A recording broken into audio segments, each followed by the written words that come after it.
Welcome to Rapid Regeneration. I'm Dave Escamilla. I'm not a doctor. I'm not a medical professional. I'm not making any claims about diseases or medical claims. Neither is my guest. We're very honored and lucky to have a special guest with us today, Seth Bailin. And Seth and I met at Woodstock Fruit Festival. And he knows a lot about fruit, and this is something that I learned a lot from Seth, and so I wanted to ask Seth some questions about this. Seth, thanks so much for being on the program. Thank you, Dave. Pleasure to be here. Yeah, so Seth has a very unique story, and you know, if you want to know Seth's story in more detail, make sure to listen to the episode where we go deeper into Seth's personal journey.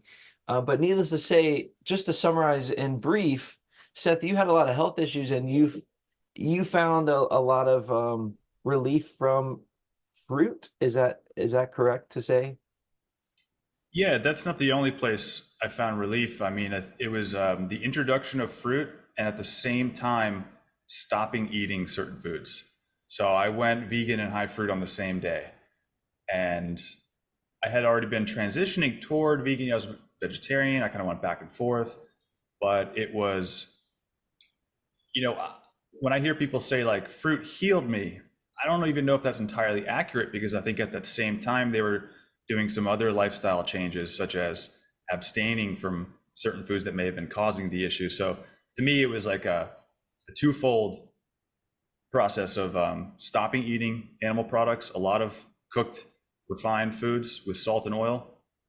And then on the other side, replacing those with fruit, and my life completely switched around. A lot of health issues went away and are continuing to just disappear and be less of an issue in my life. And yeah, I didn't realize that fruit is the best food for humans, like objectively. This is not really my opinion. This is, if you look at all food sources out there, fruit is the only group of foods that does not need or require any preparation, any cooking, any seasoning, any combining, um, or yeah, no cooking. So in its raw state, it's totally delicious to us, we kind of already knew that. We already knew fruits and veggies were good for us, but once I started embracing them for entire meals, that's when I started seeing all these changes. So yeah, I just dove right into researching and living as much as I could in line with this lifestyle and learning as much as I could about it. And ended up writing a book called The Fruit Companion, which helps people, at least in the beginning, just get used to the variety that we have available. I don't think many people who aren't into this lifestyle know how to eat guavas and passion fruits and where to find mamey sapotes and things like that. So this book is full of just practical tips and things to watch out for so that we can source the ripest, freshest, most delicious and nutritious food wherever you are on the planet. Hmm. Wow. I totally agree. I've read the book. I got a lot of value from the Fruit Companion, thefruitcompanion.com. It's a great little book. It's like a little, it almost fits in your pocket. Well, it Um, does. I designed it to fit in your pocket. It's yep. 6 inches by 4.5 inches, and it fits right in my back pocket. You know, take it to the farmer's market with you, take it to the grocery store. So yeah. Wow. So is the reason fruit is so powerful, simply just because of all the things that it's not? And, it fuels the body, but it doesn't do all these other side effects that other foods have, basically. In a way, yeah, you could say that it has all the things that we require. Like if you think about an ideal food for the human being, you're going to want food that has a pretty high water content, seeing as we're mostly water. You're going to want food that has high fiber, because that gives the digestive system a mass to sort of push down and squeeze while it's extracting out the goodness. Fiber is also a great hotel for like microbiome. You know, bacteria, they kind of live in that fiber and it creates a healthy biome in the lower digestive tract. So water, fiber is full of carbohydrate, you know, and that's the That's the stuff that our muscles burn for fuel. And it's the stuff our brain uses to be active and convert to electricity. Literally taking the oxygen from carbohydrates and creating energy with it. So yeah, fruits are rich in fiber, water, carbs. They have protein, they have fat, right? In the proportions that our body likes, rather than being super concentrated with protein, super concentrated with fat. Our body doesn't really know how to do that. So yeah, it contains the things that are good, and it doesn't contain the things, it doesn't have any toxic compounds. Fruit, generally speaking, all the ripe, fresh fruits outlined in this book, generally speaking, have zero toxin. And if they do, it's because they're underripe, or it's because they were sprayed with some sort of pesticide, herbicide, fungicide, or some sort of ripening agent, or something like that. So fruit in its pristine state, yes, you could say that it has no toxic effect whatsoever, and it has all the stuff that humans require. Oh, and what I didn't mention, and what modern science doesn't quite grasp yet, although a lot of fields are sort of inching toward this, is the life force present in fruit. This can actually be measured with things like Carillion photography and different technologies that can basically increase the sensitivity so high that it will see the light energy coming off of a fruit or anything. Really, you can do this with your computer, or your hand, or you can measure the energy coming off of any cell, any type of material. And guess what? The more imbued with life force it is, the more solar energy it has stored in it, the higher it's going to be vibrating with life force. John Rose calls it biophotons. That's another name for it. Chi, orgone. There's so many names for this energy that is basically etheric. It's kind of hard to measure with standard scientific tools. But fruits are living, and they're vibrating, and they're electric, and they're energized. And when I read Edmund Bordeaux-Zakelli, he was the guy who translated the Essene Gospel of Peace. When I read him, he wrote about how vitamins are vibrations. I have a whole podcast on his Cosmotherapy of the Essenes book. And I think he's right. Vitamins are charged with life, and they're vibrating, and they only work to the extent that they're alive. So that's why synthetic vitamins don't really do anything in our body. They may hold some sort of latent charge because they are metals in a way, these elements, but nothing vibrates with life quite as much as raw fruit. And I mean, I can go on and on. It's got structured water. It has the type of water that our body can actually absorb and start to pass through membranes effectively and optimally. But I think the life force is a really big one to highlight. It's just the main difference between living food and cooked food, between a raw almond and a cooked almond. The raw almond can actually sprout into a tree if you put it in the ground.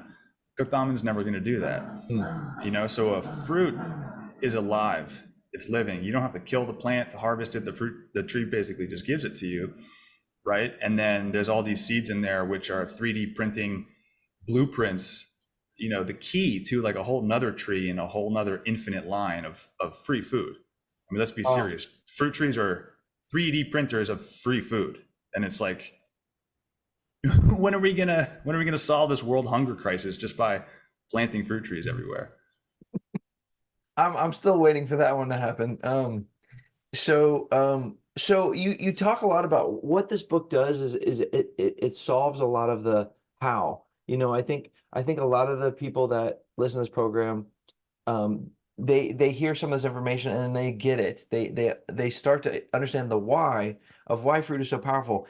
But then we look around at the world we live in and we start to think, well, how do I get good quality food? Because the food industry is in a pitiful state. And so a lot of this book goes into how to get ripe, fresh fruit. But first of all, I wanted to just ask you, one of the things that you talk about is conventional versus organic. Um, what's your opinion? How should people think about conventional versus organic product?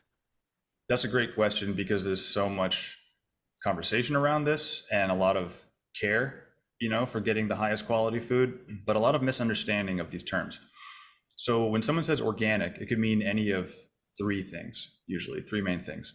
Organic at its simplest means something that is alive, right? Or pertaining to life, even if it or contains a carbon element, something that is living or alive. That's the true definition of the Oh, word. exactly. Okay. Like an organ, organic. Um, so in that sense, every fruit is organic. Okay, well, let's talk about the second definition. Then there's, well, is it sprayed with anything that's anti-life? Because if it's sprayed with anything that's anti-life, anything that ends in "cide," pesticide, herbicide, fungicide, a killer, then that's anti-life, and therefore maybe we shouldn't be calling it organic if it has anti-life particles on it, right? So, okay, now we're getting a little clearer. Then there's a third definition, which is the organic certification label. So if something is certified organic, what that means to me is that the company who produced these things paid for a certification label and potentially followed certain guidelines to get that certification. Probably, right? Probably, potentially, because Yeah. there's actually no guarantee that it's happening. I don't know about these oversight regulations. I've heard they're pretty low, in fact. I've heard stories of farmers who produce both certified organic and non-certified organic oranges. And what they do is they'll put a bunch of the non-certified organic in the organic bag, and it's like the oversight isn't 100%. There's not a representative from the regulatory agencies at the farms all the time. So, and then the other problem you have to think about is, well, there's a lot of pesticides and sprays that are considered organic because they passed some sort of test. Now, so there's still harmful products being applied to organic fruits and vegetables. All you got to do is read the label on the back of an organic bag of oranges, for example, and it'll say, oh, this is maybe covered in one of 5 things: waxes, shellac, which actually comes from the excrement of a bug. So it's not even vegan to get a lot of these, or, technically speaking, I still buy them. And certain pesticides, that are considered organic. So in my opinion, I don't worry about the certification label too much because there's no guarantee that it's any fresher. And in fact, so many times I've gotten non-certified organic over the certified organic because it just looks and tastes fresher. So it's not always the best quality. It may be sprayed with some questionable things.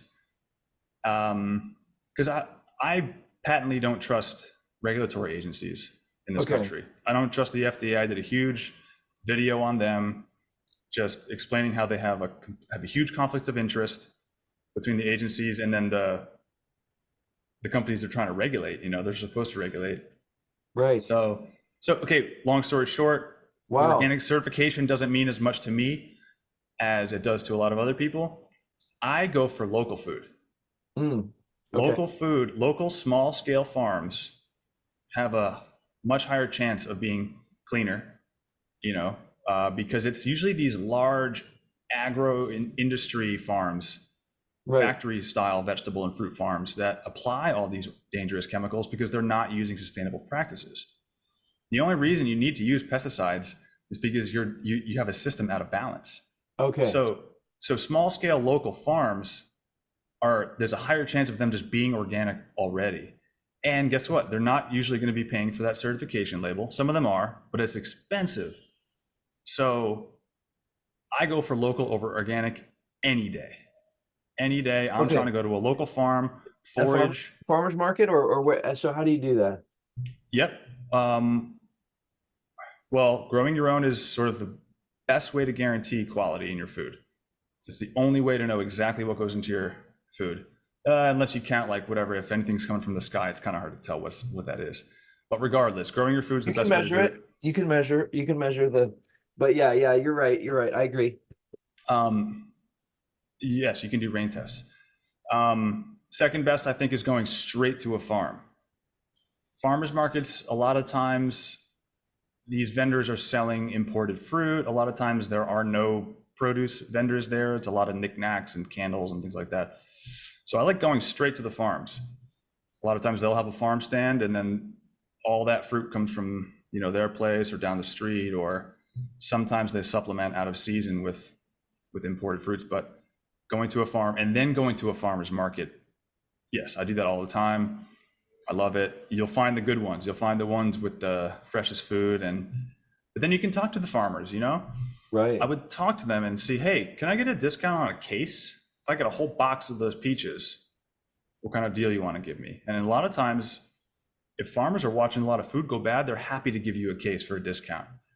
So there's all these Okay. tricks we can kind of do. Hmm.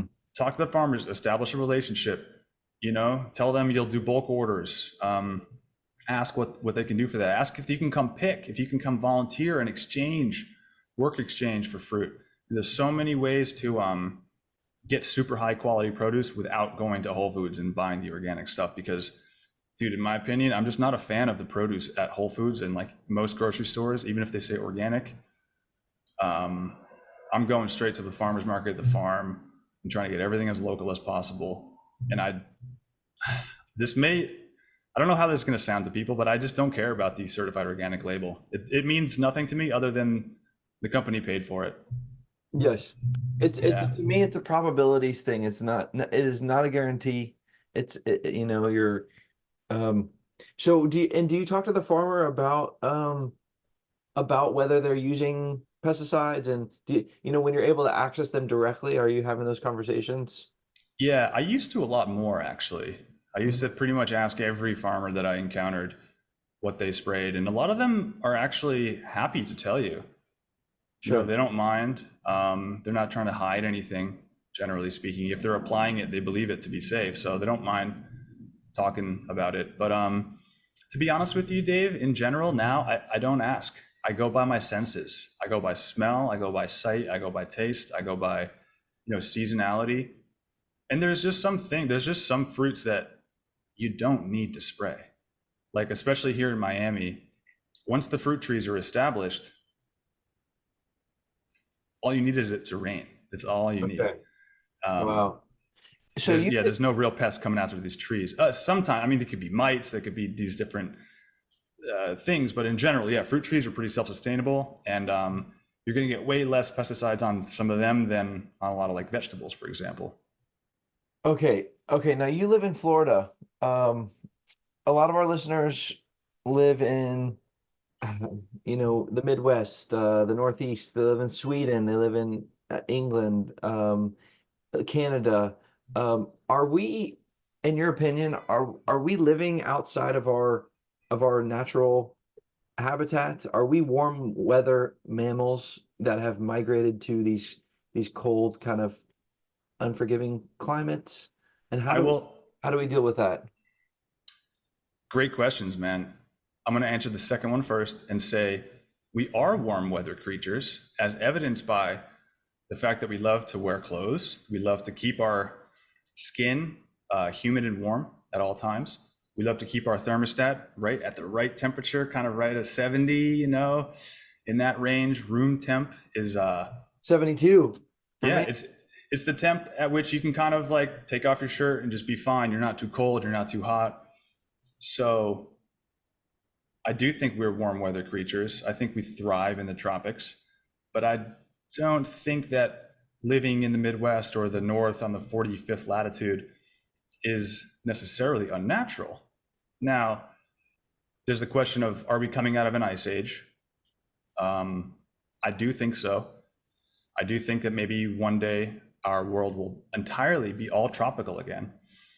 I'm not concerned about that. To me, I kind of welcome the icebergs melting because uh, there's a lot of evidence pointing to the fact that, pointing to the idea that the Earth was once all tropical. We found, Wow.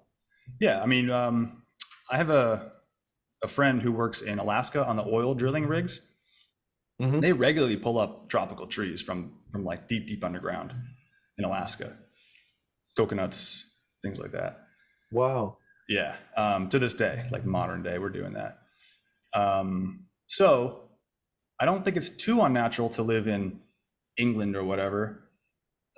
Um, where do I want to go with this? There's a lot of fruits that grow in those environments, cherries and apples and plums and pears and berries, mulberries. And people underestimate the North when it comes to fruit production, but in the summer, like things go crazy. Hmm. Now, I found this really cool book. It was by the Royal Horticultural Society.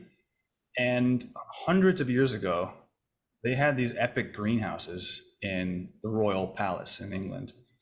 And they were growing dozens and dozens of varieties of pineapple in England. Wow. Wow. Well, you have to imagine if you're a king or a queen way back when, one of the greatest pleasures you can have, right? You want to have access to that amazing fruit. Exactly. But it just shows that it's possible. I know we don't all have the Wow. money to build a glass greenhouse, but in some sense, it's actually pretty cheap if you know how to do it. If you know how to frame glass and you can kind of put in the panes, and then once you have that initial investment in, boom, you have a room that is like a more of a tropical climate and can stay much warmer, significantly warmer during freezes and during the winter. So there's just things that we've kind of come out of touch with, and growing fruit in cold climates is one of them. It wasn't just the royal halls of the UK that had this. They were all over America. If you look into the world's fairs, for example, there was a huge one in St. Louis, there was a huge one in Chicago, New Orleans. These were all in the 1800s. And they had, if you look up the horticultural or the agricultural buildings of these World's Fairs, they had greenhouses that were multiple acres footprint size, and they were growing just dozens of varieties of tropical fruits. Wow. Yeah, in Um, Chicago, in St. Louis, in the wintertime. That's like the 42nd parallel, I'm guessing. Generally cold, generally think that tropical fruits don't grow there. But if you look into the agricultural halls, that these buildings that were being showcased in the late 1800s, we can grow fruit anywhere. We just kind of forgot how to do it. That's my okay. opinion. What about the listener of this who is very expedient and they say, Mhm. you know what, I'm not going to grow my own food. I'm not going to go talk to the grower or go and find this food directly. I'm just going to go to the grocery store and I know, can somebody still get powerful effects from fruit, Yes. in this way? Yes. I would suggest if you're looking for like a cheaper option and fresher, is to go to the distributor, the wholesaler yourself. Hmm. These wholesale markets sell to the grocery stores. So you're basically cutting out a middleman. You can cut out the grocery store by going straight to the wholesaler. It just requires some Googling, some searching Huh. around, wholesaler, look in your 50-mile radius, Wow. and you can go and just buy cases of these fruits at the same price that the grocery stores are buying them from. So you're getting them cheaper and you're getting them Okay. fresher because they're not sitting in the grocery store and getting on the shelf and going back in the fridge and da da da da. So the wholesaler is like a huge thing Wow. people should put on their radar, especially if you're a fruit eater and you're eating mono meals, right? If I you're ate a lot of bananas, for example. yeah. A So lot. if you're like a regular consumer who eats like a banana a day, okay, go to the grocery store, get your rack. It'll last you a week, whatever. But if you're a fruitarian who does mono meals and you eat a lot of bananas, yeah, go get that case for 60% of the price as you would Yeah. at the Um, grocery store. and just so people understand how the retail business works, the retailer usually marks it up 100%. And so if they get a case of bananas if they get something for $10, they'll sell it for $20. So, you could potentially save around 50% or so. Wow, Yeah, this is a great and they'll sell to direct to a customer, or do you have to kind of it depends. get your foot in the door somehow, or It depends. A lot of them require you to have a business credit card or business account with them. But you can always ask, hey, what if I just pay cash? They might really like that. okay. I've heard of people doing that. And, you know, if you just explain yourself to us, like, listen, like, this is my diet. I just want to come to you every week. I'm reliable. I'm not a business, but Can we set something up, pay Yeah. cash, talk with Or them? I am a Yeah. business. I sell fruit to my kids and they pay me by doing chores or something, you know? Yeah, however you have to set up your estate or your businesses to make it work, you can try Huh. that. But Dave, I also want to answer your question directly, where you said, "Can we just shop at the grocery store?" Yes, 1,000%. I'm just sort of listing like my top ideals, like growing your own, going to the farm, going to the farmer's market, buying wholesale, and then grocery stores like right after that. You can still find amazing, Wow. fresh, seasonal, a lot of times local stuff in these grocery stores. They're not just getting from the big distributor a lot of the times. Even the chain grocery stores will have, oh, this is from the farm 30 miles away. But even if that's not there, I've heard so many success stories of just supermarket fruit changing people's lives, because it's more about the lifestyle, and it's more about, okay, you've stopped eating XYZ that were causing issues, and you Yes. started flooding your body with water, biophotons, amino acids, the right amount of carbs, protein, and fat, and it's still living, even though maybe it's got some pesticides on it. Maybe it's not so fresh. Maybe it was picked a little bit early. But if it's delicious and it's one ingredient and it's fruit, then that is closer to our needs than any other like cooked food that was just clogging us up earlier. And maybe I'm not going to say I'm not anti-cooked food. I actually still do eat some cooked food. I think I said that as a blanket statement to sort of compare it to the offering of fresh fruit, which is like the ideal. Okay. Okay. Talk to us about fruit that is um ripening climatic versus not. Um, Okay, yeah. yeah, that's good. So generally speaking, fruit can either be climacteric or non-climacteric. What that means is climacteric ripens once it's picked off the vine. It ripens further. So think of bananas, think of avocados. These are climacteric. It means you can pick them underripe. I actually picked these bananas while they were green Wow. and they turned yellow, and that because they can ripen inside. They continue to release ethylene gas. They continue to change their chemical structure from containing a lot of starch to containing more simple sugars, like the starch breaks down. So climacteric fruits continue the ripening process after they're picked off the vine. Non-climacteric fruits, however, don't. Hmm. So this is good to know when we're shopping. If you, let's say you find an orange, let's say you find like a clementine. You know how they have really loose skin and they're Yes. really easy to peel? Hmm. Let's say you find a clementine that's like super hard to peel and the skin's like really tight, and it's not bright orange. To me, that's an indication that it's underripe, that it was picked too early. Well, since that orange, that mandarin, that clementine is non-climacteric, I know that it's not going to ripen further. It's already picked from the tree. It's done. It's stopped ripening. So I know I'm not going to buy that because it's just underripe. However, you come across an avocado that's super hard and green. Cool. You're going to go buy that because it will Hmm. ripen in your home. Okay. Now the book has a whole list of Yes. the fruits that are in it, so the fruit companion.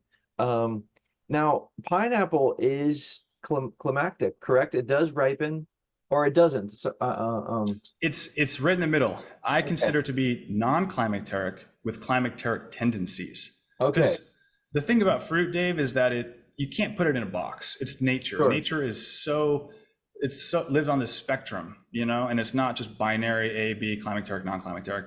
There are things in the middle. There are certain melons that sort of exhibit qualities of both. And pineapple is one of those things too, where generally speaking, if you find a green pineapple and bring it home and keep it on the counter, it's not going to turn yellow. It's not going to get sweeter. It's going to burn your mouth. It's going to sting your Yes. tongue. I You can't get a know, good one. I seem to get a good one. it's so hard, man, because pineapples, like most fruit, once they're perfectly ripe, they just start to go bad. There's like a super small window of them being perfect to eat, and then they just start going bad. So they So they're have to not going pick to them sell them early. like that. Then they're not going to sell them like that in the store, right? Exactly. They have to pick them early in order to last until it gets to the consumer. So I do not ever buy green pineapples. I've made that mistake. But here's the thing. Here's the thing. Pineapples have climacteric tendencies, meaning if you take that green pineapple and you put it in the sun, or especially if you can even poke holes in the bottom and stick it in like a dish of water in the sun. You'll then basically tell the pineapple that it's back on a plant. It may take in some of that water and take in that sunlight and continue to photosynthesize, continue to develop these sugars and turn a little more yellow. Now, that's Huh. an intervention we have to do because it is non-climacteric. It doesn't really want to do that on its own. So pineapple is a Wow. huge one. And for anyone interested in eating more fruit, pineapple is my favorite fruit. I love pineapple. When I have a ripe one, there's nothing like it. It's so, so good to me. But they're so often underripe that they're hard to find. So I only buy them when they're yellow. I only buy them when they're at least 50% golden. Hmm. You know what I mean? I could deal with a little bit of green. I could deal with a little bit of underripeness. I'll put it in the sun, see what happens. So yes, pineapple is a little bit in the middle, but in general, guys, don't buy green pineapples. They're just going to burn your mouth. Okay. Got it. Got it. One other thing in the fruit companion book that I found super helpful was talking about things like waxes. So, um, you talk about how there's certain food items that can have wax and still be certified organic, for example. Is there a way we can tell? You've talked about using your senses to suss out a fruit and if that's appealing. Is there a way to tell if there's wax on an apple or a cucumber? Um, because Yeah, wax is being used and it's can still be certified organic. yeah. So I, how do I want to say this? I can tell just by looking at them and touching them, especially Okay. apples. If apples are just super shiny, and we know already that it's common practice to wax apples in the grocery store. Um, I I get apples at a farm. When I'm up in Massachusetts, where I grew up and see my family, Hmm. there's farms that I go to. I get their apples, and they have sort of a matte finish to them. You know, like their Okay. skin is not fully shining light off of it. It may Right. have a little bit of gloss to it, but for the most part, it's pretty matte. Kind of dull. It's a dull shine. And then when you go to the grocery store, they're all shiny and bright because they're just coated in wax. So yeah. And then they'll tell you if you look at the box of apples that the display is in, or the box of oranges, if they're selling cases, just read the entire box, read all the sides, read the bottom, and they'll actually tell you what kind of wax is on there. Okay. Yeah, I think usually it has to be printed on the packaging, but in the grocery store, they don't always put out the packaging. So it's tough. Cucumbers, yeah, I think I can tell, but I'm not actually sure. I think when I feel it, it's like, ooh, this is waxy. I don't like Yes. this. Okay. And then you can kind of scrape with a fingernail or like a little knife and see if any wax just starts to come off. Um, So use your eyes, use your senses, your touch, and get better at discerning and your level of awareness on fruit. yes, yes, just get used. Like if you grow your own cucumbers, which is so easy to grow, or if you get local ones, like and just feel them and observe them and use them, they also have a sort of a matte finish. They're not super shiny. They're not super waxy, really. I mean, they have a thicker skin, but I think once you get used to local organic cucumbers and then grocery store cucumbers, you can feel the difference. You'll feel the wax on Mm. them. And apples and cukes are the main ones that have wax. Okay. Oranges too, actually, but that's on the part that we don't eat. So it's Right. like a little bit safer to get oranges with crap on them because you're peeling that off. But Right. then it's on your hands, it's on the knife, it's on the cutting board. It's like it's tough out there, man, for us fruit eaters, trying to get the quality stuff. But that's why straight to the farmer, straight to the local farm, grow your own um, is the best things that we Wow. can do. And increase your awareness, whatever you do, make sure that you know what you're doing. This is a great resource, the Fruit Companion book. We're talking with Seth Bailin, thefruitcompanion.com and at the Fruit Companion on Instagram. You can hear Seth come talk at the Texas Fruit Festival. So if you're in the area, you want to come, go to texasfruitfestival.com. And also you're going to see there's a other segments talking with Seth because Seth also happens to be an expert on not just fruit, but um, other things that are extremely game changing. So check out the other content that we're doing with Seth and the other episode. But Seth, on the note of the listener who's figuring out the power of fruit and then figuring out the how of how to navigate the world of fruit, any final advice you would like to give them as there's someone who's figuring this stuff out and they're like, wow, this is a maze of information. I'm glad I have this resource. Any parting words on the for the listener? Yeah, the way I came into most of this information was just through experience and trial and error. So I would encourage the listener to just go out and start sourcing fruit wherever you can, whether it's from a tree, whether it's from a farmer, whether it's from the wholesaler, the store, and branch out with the varieties. I think that's one great thing about this book is that it shows this variety that I didn't really know existed, man. I didn't know the level of citrus fruits we had. I didn't know the variety of berries that we had, currants. Who eats fresh currants anymore, right? But it's like, man, when you could find those and kiwi and tomatillos and pomegranates, and these are just the acid fruits, carambola. I didn't know how to eat a star fruit, but I started buying them. I started just, let me try this, let me try this, let me try guava, let me try pineapple. I had to learn that green pineapples will hurt your mouth. I had to learn that some fruit's really expensive, because it's imported and it's tropical. I had to learn that some fruit's really cheap. Oh, this fruit's really delicious.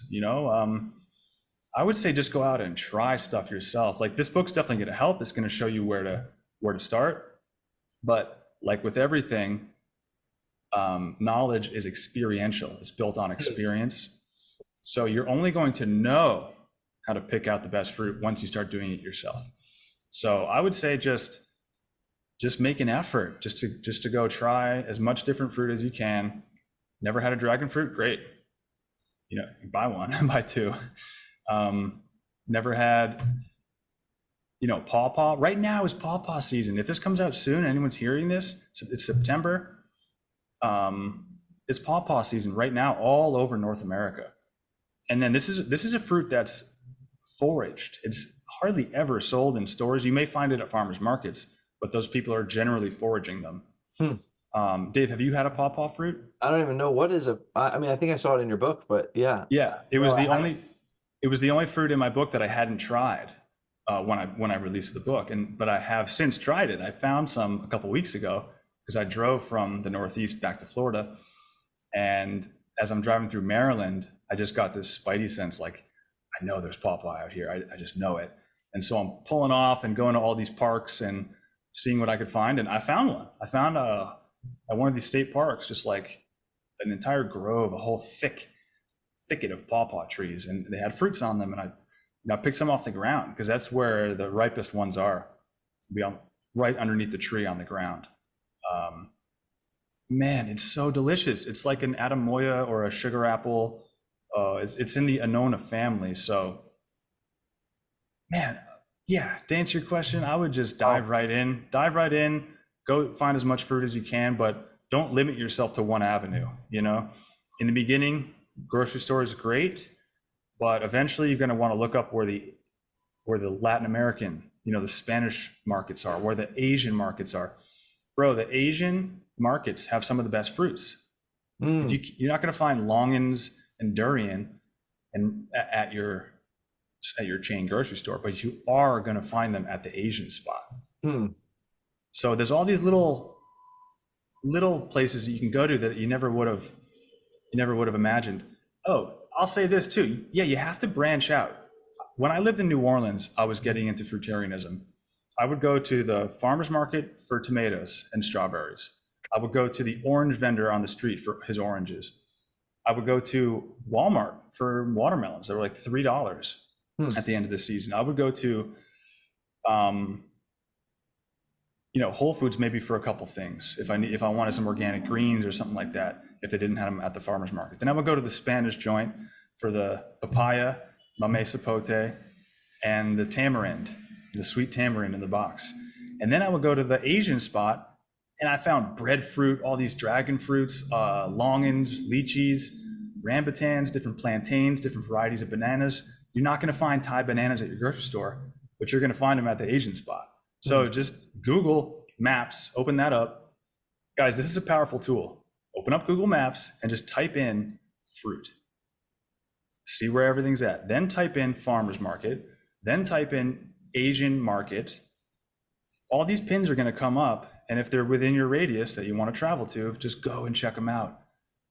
Dude, I found sapodilla, which is the Australians call it choco or choco, I think. We had it at Woodstock Fruit Festival. We had a lot at Woodstock. It's the brown sugar fruit. It tastes like a ripe pear dipped in brown sugar. It's so good. Yeah. And I was up in Massachusetts this summer. I go into the Cambodian store, and they have sapodilla for sale, man.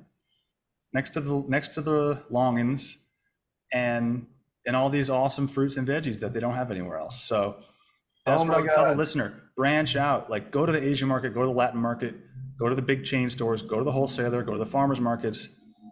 You'll see that it's abundant. You just have to kind of like find which stores have which quality stuff, because there isn't going to be one spot that has everything, in my experience.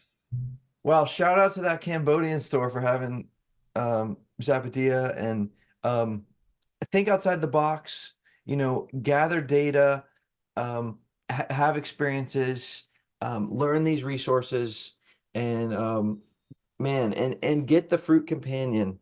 It's a great tool. It's extremely affordable. It's a great resource, thefruitcompanion.com. And make sure to check out our other segments with the great Seth Bailin, and come hear him talk at Texas Fruit Festival.